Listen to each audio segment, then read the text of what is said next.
গোলাঘাটৰ নাহৰণী বাতি পৰিয়াৰ এজন আদৰ্শৱান শিক্ষকৰ লগতে বিশিষ্ট খাচী খেতিয়ক। গোলাঘাট জিলাৰ উত্তৰ পূব দিশত অৱস্থিত দেৰগাঁও সমীপৱৰ্তী নাহৰণী বাতি পৰিয়াৰ এজন আদৰ্শৱান খাচী খেতিয়ক। নাম তেওঁৰ শ্বহীদুৰ ৰহমান। এজন বিশিষ্ট খাচী খেতিয়কৰ সমান্তৰালকৈ তেওঁ এজন আদৰ্শৱান কৃতি শিক্ষক।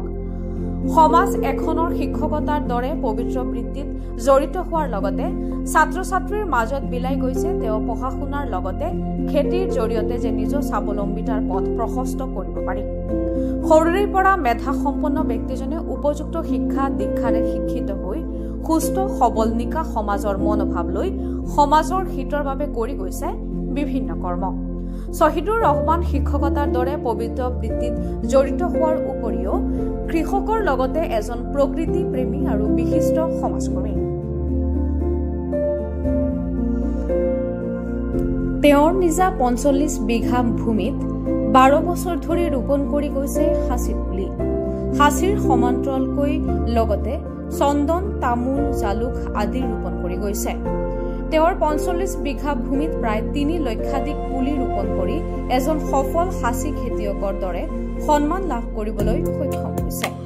তেওঁৰ নিজৰ ভূমিত সাঁচি গছ ৰোপণ কৰাৰ উপৰিও বিভিন্ন শিক্ষানুষ্ঠান, নামঘৰ, মন্দিৰ, মছজিদৰ উন্নয়ন কথা চিন্তা কৰি ৰোপণ কৰি আহিছে সাঁচি গছ। অতি লাভদায়ক এই সাঁচি খেতিৰ সম্পৰ্কে তেওঁ মতামত আগবঢ়ায়।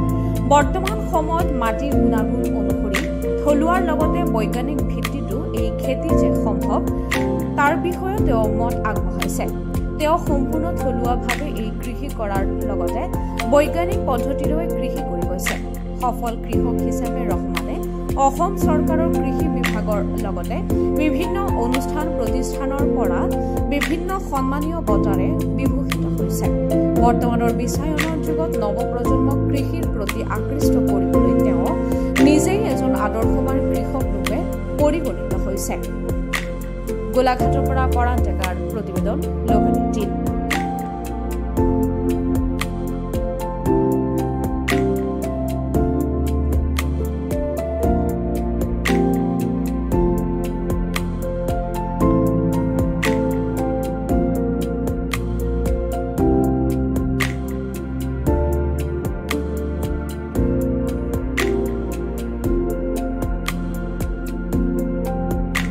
নমস্কাৰ। কি হৈছে, মোৰ দেউতাৰ কৃষক আছিলে, দেউতাৰ আদৰ্শটো লৈছোঁ। আৰু সাধাৰণতে কি আমাৰ এই নাহৰণি বাতিপুৰীয়া অঞ্চলত জন্ম লগ্নৰ পৰা মানে খাচী খেতিৰ ওপৰত ভিত্তি কৰিয়ে মানুহবিলাক জীৱিকা অৰ্জন কৰে। গতিকে এই খেতিটো মানে কি বহুত মূল্যৱান খেতি। সেইকাৰণে মই ভাবিলোঁ যে এই খেতিটো এটা উত্তম খেতি। গতিকে দেউতাই গতি যোৱা মাটিবিলাকতে এই খেতি কৰিবলৈ আগবাঢ়ে।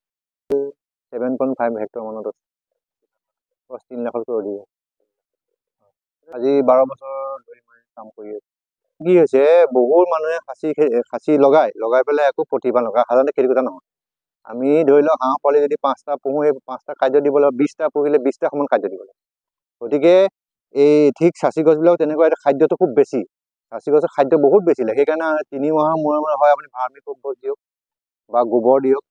এইবিলাক 3 মাহৰ মূৰে মূৰে দিব লাগে। তেতিয়া আপোনাৰ 10-12 বছৰত আপোনাৰ 40% গছত আপোনাৰ বহুত আপোনাৰ মূল্য আহি যাব। আপোনাৰ এটা আছে 1.5 লাখ 2 লাখ, বহুত 6-7 লাখলৈকে আহিব পাৰে। গতিকে কি হৈছে, আমাৰ চৰকাৰে কৈছে যে 5.5 ফুট অন্তৰে অন্তৰে আপোনাৰ খাচী গছ লগাব লাগে। কিন্তু আমাৰ গাঁৱলীয়া কৃষকে এইটো কৰিব নোৱাৰে। যিহেতু কি হৈছে, আমাৰ গাঁৱলীয়া কৃষকবিলাক অৰ্থনীতিভাৱে পিছপৰা, তেনেকৈ 2-3কে খুব ঘনকৈ লগাব লাগে আৰু সাৰ দিব লাগে, প্ৰতিপাল কৰিব লাগে। তেওঁলোকে 4-5 বছৰৰ পৰা বিকা আৰম্ভ কৰিব পাৰে। গতিকে বহুতে কয় যে খাচী খেতিটো ডাঙৰ নহয়, আমাৰ ইয়াত মাল নহয়। কিন্তু এইটো কথা নহয়। আচলতে আপোনাৰ যদি নেচাৰেলি ইনফেক্টেড হয় তেতিয়া মালৰ দামটো বেছি। আৰু যদি নেচাৰেলি ইনফেক্টেড নহয়, এটা ভলুকা বাঁহৰ সমানে যদি আপুনি এজোপা গছ কৰিব পাৰে, তেতিয়া আজিকালি মানে কৃত্ৰিম উপায়ে মাল বনাব পৰা মেডিচিন ওলাই গ'ল। আপোনাৰ ৰেইন ফৰেষ্টবিলাকে উলিয়াইছে। আৰু সেইবিলাক ব্যৱহাৰ কৰিলে এজোপা গছত 1.5 লাখ 2 লাখ এনেকৈ টকা অৰ্জন কৰিব পাৰে। আপোনাৰ নেচাৰেলি ইনফেক্টেড নহ'লেও কোনো কথা নাই, খেতি কৰিলেই হয়। আৰু সাধাৰণতে কি হৈছে, বহু মানুহে কয় আমাৰ গোলাঘাট, যোৰহাট, শিৱসাগৰ এই অঞ্চলত সাধাৰণতে নেচাৰেলি ইনফেক্টেড হয় মালবিলাক।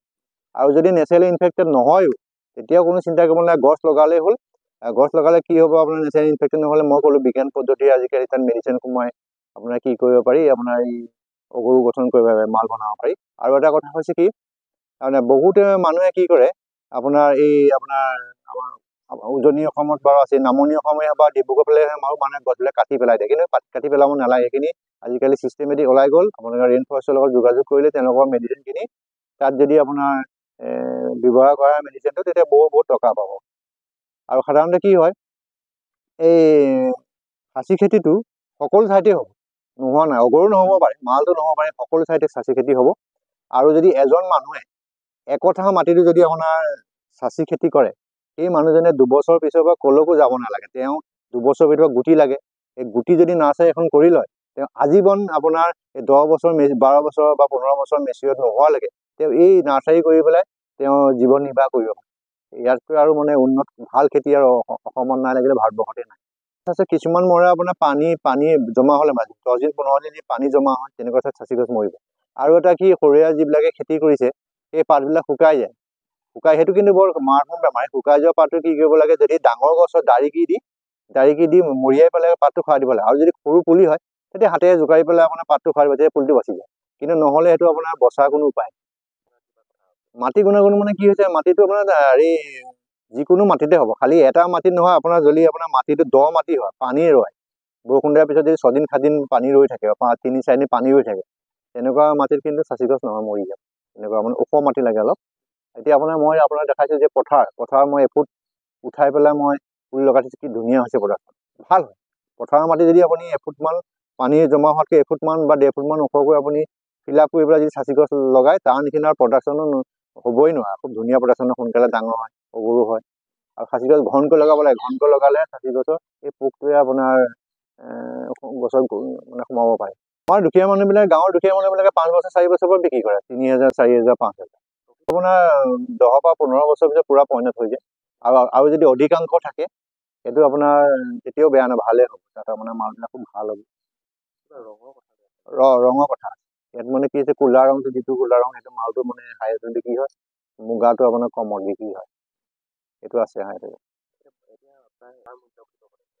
আচলতে কি, খাচী গছৰ বজাৰ মূল্যটো আপোনাৰ নিৰ্ধাৰিত নহয়, মানে এনেকুৱা ধৰণৰ। এটা চন্দনো আপোনাৰ বা বগা চন্দনো 2100 টকা 2200 টকা এনেকৈ বিক্ৰী হয়। কিন্তু অগৰু বহুত হাইত বিক্ৰী হয়, আপোনাৰ 10 লাখ 12 লাখ 15 লাখ 20 লাখ এনেকৈ 80,000 90,000 কেজি এইটো বিক্ৰী হ'ব। আৰু অকল খাচী গছৰ আপোনালোকে এটাই কথা নাভাবিব, অকল যে এনেকুৱা আপোনাৰ মালটোৱে ওলায়, অগৰুটোৱে ওলায়, সেইটো কথা নহয়। খাচী গছৰ আপোনাৰ যিটো পাত, সেইটো অৰ্গেনিক চাহপাতো ওলায়। সেইটো পাৰ কেজি আপোনাৰ 15,000 20,000 টকা। মই খাইছোঁ এইটো, আপুনিও ট্ৰাই কৰি চাব। যদি আপোনাৰ খাচী গছৰ অলপ পাত আনি পেলাই আপুনি সৰু সৰু টুকুৰা কৰি পেলাই আপুনি ৰ'দত শুকুৱাই পেলাই চাহ একাপ খাই চাব, কিমান ভাল লাগে।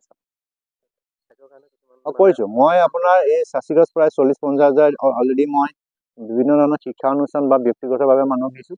আপোনাৰ উদাহৰণস্বৰূপে আপোনাৰ এইটো গোলাঘাট আপোনাৰ বেজবৰুৱা উচ্চতৰ মাধ্যমিক বিদ্যালয়, গোৱালকচন হাইস্কুল, গোৱালগুৰি হায়াৰ ছেকেণ্ডেৰী, এনেকৈ বহুত স্কুলত দিছোঁ। বহুত নামঘৰত দিছোঁ, বাতিবৰীয়া আপোনাৰ মাদ্ৰাছাত দিছোঁ, মিছামৰা আপোনাৰ ছোৱালী মাদ্ৰাছাত দিছোঁ, এনেকৈ ইত্যাদি বহুতত মই মানে হাজাৰ হাজাৰ পুলি লগাই দিছোঁ।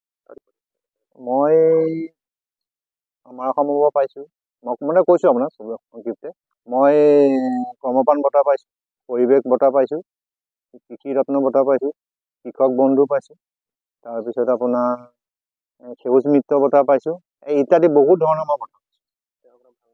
মোৰ নাম চহিদুৰ ৰহমান।